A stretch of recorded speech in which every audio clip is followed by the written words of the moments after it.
Have you ever stopped to think about how every year, deep beneath the earth or hidden in dusty ruins, archaeologists and scientists uncover secrets that make us gasp in wonder? Every single artifact, inscription, or shard they find isn't just a relic. It's a key unlocking mysteries of civilizations long gone. But the story doesn't end there. After the dust settles on those ancient objects, historians, linguists, geneticists, and so many brilliant minds dive into understanding what those discoveries really mean. Sometimes their findings confirm what we thought was true, but other times, they turn everything upside down. Can you imagine how thrilling it is when a single find rewrites history? This past year has been packed with such breathtaking moments, the kind that pull you right into the heart of the ancient world. Let me take you on a journey through my top 20 historical discoveries, those incredible breakthroughs that don't just add facts, but reshape our entire understanding of the past. Let's start in Italy, where wine lovers might raise a glass a little higher now. Who would have thought that Italy's history of winemaking goes way further back than we believed? Instead of dusty jars, researchers analyzed over 1,700 ancient grape seeds from across the Italian peninsula. Yes, grape seeds. Using cutting-edge morphometric techniques, they discovered that early Italians were not just gathering wild grapes, but had started cultivating their own varieties much earlier than we imagined. Isn't it amazing to picture Bronze Age Italians over 3,000 years ago tending to vineyards and enjoying wine at feasts or rituals? This pushes the birth of Italian viticulture deeper into history and reveals a spirit of local innovation, something truly homegrown rather than imported. Could you taste the excitement in that discovery? It feels like a toast to those ancient hands that carefully selected grapes for their sweetness. Shifting over to Neolithic China, a new revelation flipped centuries of assumptions about early family structures. Archaeologists dug into cemeteries from the Huli culture and, thanks to DNA, uncovered that this community was matrilineal, one of the clearest examples found in East Asia. Imagine that. Mothers, not fathers, passed down lineage and identity here, with men often coming from outside groups. The DNA of 60 individuals showed that entire cemeteries belonged to separate maternal clans that lasted over 10 generations. Doesn't it make you wonder about the power dynamics and roles in their society? This discovery reminds us that early human communities experimented with many forms of social organization, challenging the idea of a single, linear path to civilization. How different life must have felt, where the mother's line was the anchor of belonging and inheritance. Speaking of language and culture, have you ever thought about how the Celtic languages spread across Europe? For ages, scholars debated whether these tongues came with migrating peoples or were adopted culturally. Now, DNA evidence from hundreds of ancient individuals reveals a fascinating two-step story. From early on, Celtic languages spread through culture, not massive migration, meaning the language traveled by choice, not conquest. Then, later, migrations coincided with the rise of Latin culture, the iconic Celtic archaeological culture. Doesn't it feel like a detective story written in genes and artifacts, showing how ideas and peoples intertwine over centuries? But history isn't always about joyous discovery. It can reveal costs, too. Did you know that scientists drilled deep into Greenland's glaciers to uncover a frozen record of Roman pollution? Yes, the air of the Roman Empire, filled with lead from mining and metal production, traveled thousands of miles to the Arctic. Even more shocking, the lead exposure was high enough to have lowered average IQs by 2.5 to 3 points across Roman populations. Imagine breathing the price of empire building, unknowingly dulling the minds that created Rome's vast achievements. This unexpected insight paints a powerful, if sobering, picture of how technological progress had hidden consequences for everyday people. Now, Here's a feline twist to history. Archaeologists long wondered if cats were domesticated independently in ancient China. New genetic research tells us otherwise. The earliest cats living near Chinese farmers were wild leopard cats, never fully domesticated. The first real pet cats, descended from African wildcats of the eastern Mediterranean, didn't arrive until much later, traveling thousands of miles along the Silk Road. Isn't it wonderful to think of these elegant creatures as ancient travelers, bridging continents alongside human merchants?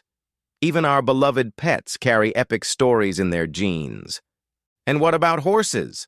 They were domesticated thousands of years ago on the Eurasian steppes. But when did they truly revolutionize human mobility? A groundbreaking study of over 300 sites across Eurasia reveals a stunning moment when a single horse lineage with a stronger back and docile nature spread like wildfire. These horses weren't just for pulling carts, they were made for riding. Suddenly, people gained unprecedented speed and range, reshaping warfare, trade, and communication forever. Can you picture the exhilaration of the first riders galloping across vast landscapes, their power forever changed? Let's move to Greece, where researchers pushed back the origins of the Greek alphabet by centuries. Pottery shards bearing early inscriptions suggest writing emerged gradually, not as a sudden invention. Imagine people writing while Homer's epics were still being composed. Was it literacy that helped preserve these stories? This discovery transforms our understanding of Greek literacy and the so-called Dark Age, hinting at a vibrant culture where writing was woven into daily life long before we thought. In southern India, archaeologists uncovered evidence of sophisticated metalworking far earlier than previously known. Furnace fragments, slag, and traces of copper and bronze prove complex smelting and casting were thriving in Tamil Nadu centuries ahead of prior estimates. There's even tantalizing evidence of iron that might rewrite the global history of metallurgy. If confirmed, it means ironworking started over a millennium earlier than we believed. Doesn't that make you rethink where and how ancient innovations first ignited? And what about the mysterious source of tin for the Mediterranean Bronze Age? A study confirmed that Britain's Cornwall and Devon were the origin. Yes, tiny rural communities in far southwest Britain supplied tin that helped make weapons, tools, and art across the Mediterranean, linking humble farms with the great palaces of Mycenae and Egypt. Isn't it incredible that a small, seemingly isolated place was a crucial piece in the ancient global economy? History suddenly feels more connected and surprising. Phoenician colonies, too, have a new story. For centuries, we believed waves of settlers from the Levant colonized the Mediterranean coasts. But DNA says otherwise. Most people in Phoenician settlements in North Africa, Sicily, and Iberia had little Levantine ancestry. They were locals adopting Phoenician culture through trade and exchange. Phoenician identity was more an idea than a people, spreading by culture rather than mass migration. This makes us rethink colonization itself. Was it about bloodlines or about shared language and commerce? What a shift in perspective. Over in Mongolia, a mass grave of young soldiers was long a mystery. Now, genetic and isotope analysis reveals these were Han Chinese soldiers massacred during brutal Han Xiongnu frontier wars. This discovery connects ancient texts with real human lives, giving faces to a forgotten chapter of history. The thought of those men, far from home and meeting such violent ends, is haunting, and it reminds us how much history is written in blood and bones. Travel back 6,000 years to northern Mesopotamia, where archaeologists found evidence of a proto-government at Shaki Kora. Before empires like Uruk dominated, local communities built institutional centers for communal rituals and resource management, but then chose to abandon centralization for over a millennium. Doesn't this tell you history isn't a straight path? Societies experimented, succeeded, failed, and made choices, sometimes rejecting complexity for simpler ways. It's a powerful reminder that history is human, flexible, and full of surprises. Meanwhile, on the vast Eurasian steppes, ancient DNA uncovered the ancestors of the Hittites, people mixing Caucasus hunter-gatherers, Near Eastern farmers, and European foragers. One branch even headed south into Anatolia, seeding early Indo-European languages. This solves a puzzle about how Hittite language appeared without the usual steppe ancestry. We've found the people who spoke a lost ancestral language, the root of many tongues, but sadly, none of their words survive. Still, it's thrilling to know we've uncovered this missing link in the family tree of languages. But wait, historians found an actual lost language. In the Hittite capital of Hattusha, they discovered clay tablets written in the language of Kalashma, a remote province's tongue lost for thousands of years. Not a dialect, but a distinct language with its own grammar, this discovery shows the Hittite Empire was more linguistically diverse than we imagined. How cool is it that ancient scribes preserved a voice we never heard until now? Then there's Masada, the last Jewish rebel fortress besieged by Rome. Ancient historian Josephus said the Romans took months to build siege works, but modern 3D modeling shows it happened in just days. Can you picture 5,000 legionaries working in perfect coordination, transforming that desert cliff into a fortress under siege in less than 3 weeks?